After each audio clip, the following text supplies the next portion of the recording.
September 8th, I'm here at Publix here in the morning getting a few last minute supplies, which is pretty actually easy. There's water and ice around. I was just at Costco too, and that's not too bad all considering. Most of the people I think have been evacuating, and it's kind of leaving more resources for the rest of us, which is probably the good thing. And really what I found is people have been very nice and helpful too. It's not been too crazy yet, which I'm very glad for. So I'm gonna go back home, help a neighbor out, and do a few last minute things around the house, but hey, we're getting there.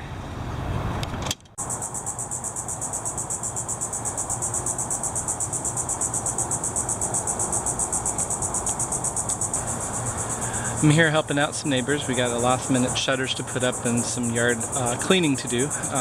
Hopefully have plenty of time today to get it all done. Of course, as we're maintaining this stuff, this is a bit of a problem when your bolts kind of get stripped out and they don't get any grip anymore. It's kind of a problem. These are definitely things people should be looking at prior to a storm. So that these aren't issues, but we're going to try and get this in somehow. I'm going to use some pliers and maybe even use some wedges to try and make sure it's nice and stable. But something you definitely don't want to have to be dealing with right before a storm when you can't get extra materials to help out. Well, I'm up here checking out the roof, taking pictures for insurance purposes. It's one of the things we do just to make sure if we can show before and after. So, aerial shots, yay!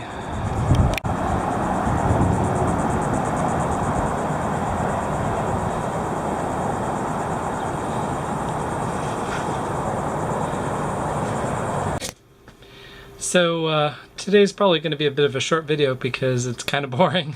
It's mostly just random cleanup, helping of neighbors and whatnot. So I thought I'd share some very, well, let's put it this way. Florida has a sense of humor and it's all online now. And I kind of was thinking about it, you know, this is the hurricane that, or disasters that we do have now. You know, people have a sense of humor, and social media gives us this way of kind of feeling connected together. You know, we're laughing and chit-chatting in our whole local area about what's going on and keeping all of our morale up, and it's kind of neat to have that sort of connectivity during these types of storms that really wasn't here 10 years ago or more. So let's look at some of my favorites from the last couple of days. You know you're a real Floridian when you get annoyed that a storm has gone over Category 3 and now you have to care. Breaking news! Irma now contains sharks. New reports from NOAA aircraft show sharks have been lifted into the hurricane. It's a sharkicane. Y'all survive on 3 sodas a day, but when a hurricane comes, y'all turn into fish and need 40 cases of water. Gas prices, arm, leg, soul, diesel, kids. And just because of those indecisive bosses, just asking, do we have work tomorrow? I got 2 of these. Sorry, folks, Florida's closed. And then my favorite one of this group. Welcome to Florida, the Sunshine State. Closed for remodeling. And then Irma, you just became the strongest storm in U.S. history. What are you gonna do next? I'm going to Disney. I will not eat my hurricane snacks early. I will not eat my hurricane snacks early. I will not eat my hurricane snacks early. It's a real issue. And my personal favorite, Irma, I understand you and Harvey had some ups and downs, and I know it got crazy and he left you alone with his son, but you don't have to chase him, honey. Why don't you and little Jose just chill out and enjoy the Atlantic? We don't want to be in the middle of y'all's mess. Harvey already went bipolar on us. Don't bring any more drama. Hurricane mess. Hashtag hurricane drama. Stolen from someone who also stole it.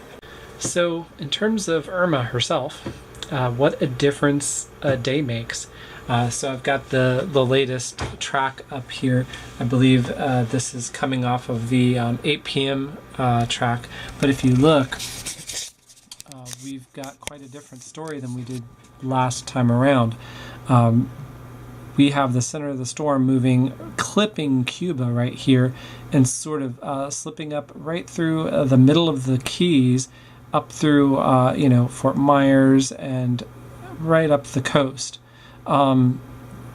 Really shifted quite a ways west compared to this time yesterday. So what does that mean for us here on the East Coast, West Palm Beach and Lake Worth area? Well, what it generally will mean is that we're going to miss, if this validates, of course, we would miss some of the the strongest wind fields around the eye wall. But it also means we're going to have a little bit more of a rain event because the southeast quadrant of these storms has a lot more moisture in it. So now we're looking at anywhere between 8 to 12 inches of rain, basically a month's worth of rain within 24 hours, and it's mostly going to be a Sunday event for us. So why is this shift happening? Well, basically it's that Bermuda high over here. It's not weakening. It's probably a combination of this trough not really coming down fast enough, which I sort of saw last night on the radar. I'm like, really? It's going to come down that fast?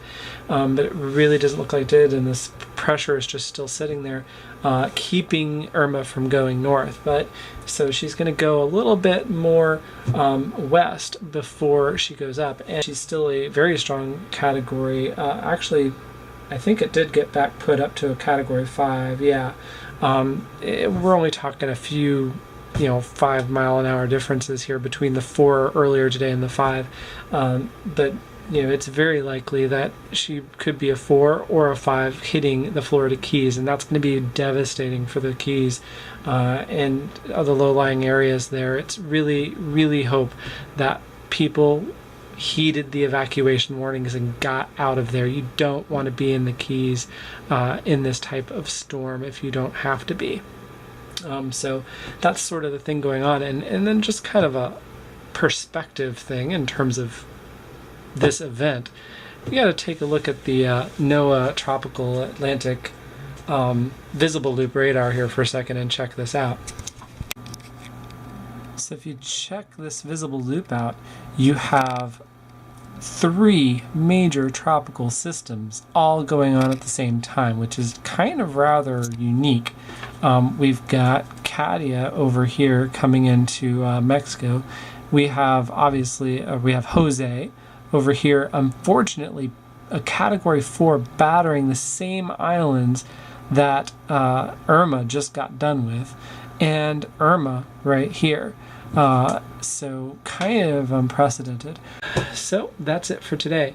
I have no idea if I will be able to upload tomorrow night. We could get a squall even in tropical storm conditions and get power knocked out, so we'll have to see. If I can show you what's going on tomorrow, I will. Otherwise, it might be a few days to a week and I'll catch you up. But it's going to be an interesting ride. But right now, it looks like we might have the better end of the storm in terms of the wind, but now we're getting more of a rain event, which can be very bad for our low-lying areas, especially out near Belglade and the lake. But we're still going to have quite a lot of wind. The storm is huge, and there's no way we're gonna have pretty strong winds all the way up to our coast, even if it's on the west coast. That's how big this storm is. So, till next time, see you later.